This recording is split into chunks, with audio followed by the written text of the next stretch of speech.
हरिबोधिनी एकादशीको दिन बिहानै पख स्याङ्जा जिल्लाको पुतली बजार नगरपालिका वडा नम्बर 12 पेल्का चौरबाट हामी तोरण बोकेर कालीगण्डकीतर्फ प्रस्थान गर्यौं।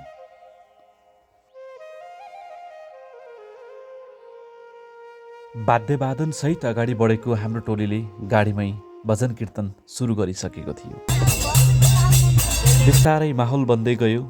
भजन कीर्तन सँगै गाडीमै छमछम्ती हामी नाच्दै अगाडि बढ्यौं।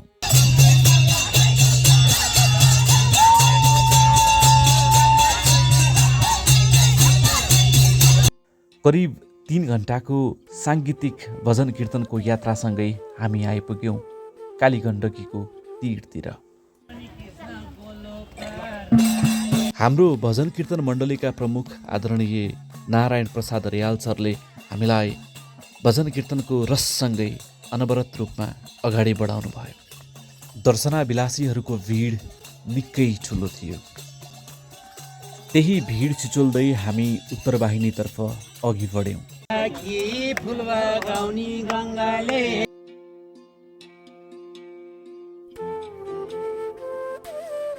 पछिल्लो समय पवित्र कालीगण्डकी नदीमा तोरण तार्ने प्रचलन लोप हुँदै गएको रहेछ। यसको जगेर्नाका लागि विभिन्न गाउँहरूबाट तोरण बोकेर आएका व्यक्तिहरू बाटोमा देखिन्थे, जसले यसको जगेर्नाको एक प्रयास देखिन्थ्यो।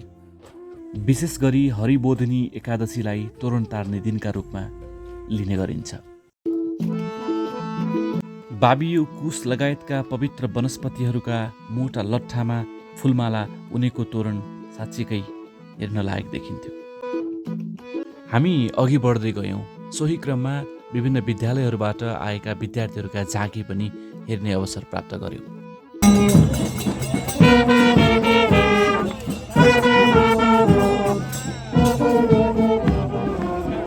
अब भने हामी पवित्र कालीगण्डकीको स्पर्श अनुभव गर्ने ठाउँमा पुगिसकेका थियौं र यहाँ अब तोरणको पूजाका लागि तयारी सुरु भयो।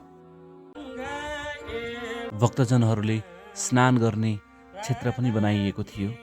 भक्तजनहरूले स्नान गर्दै पवित्र गङ्गाजल ग्रहण गरिरहेका थिए।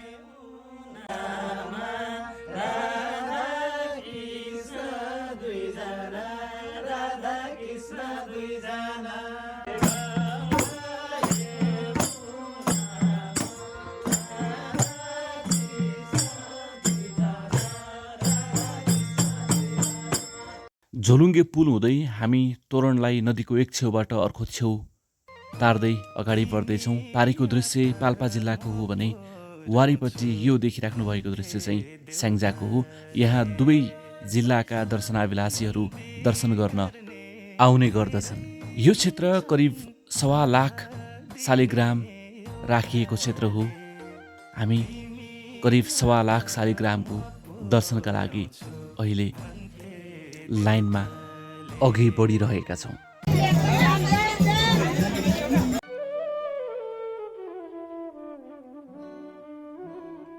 यसपछि हामी हाम्रो यात्रालाई करिब छुट्याउने प्रयासमा थियौँ। फेरि पनि त्यही झोलुङ्गे पुलको बाटो हुँदै हामी आयौँ उत्तरगण्डकी महामेला दामोदर महोत्सव लागेको ठाउँतर्फ। शङ्खको प्रतिमा, सिंहको प्रतिमा अनि शिवमूर्ति र नन्दीका मूर्तिहरू लगायतको अवलोकन गर्यौं। यस दिव्य भूमिको अवलोकन पश्चात तीर्थयात्राको क्रमलाई टुङ्ग्याउँदै आफ्नो रस्ती बस्तीतर्फ अघि बढ्यौं। समग्रमा यो तीर्थयात्रा अविस्मरणीय रह्यो।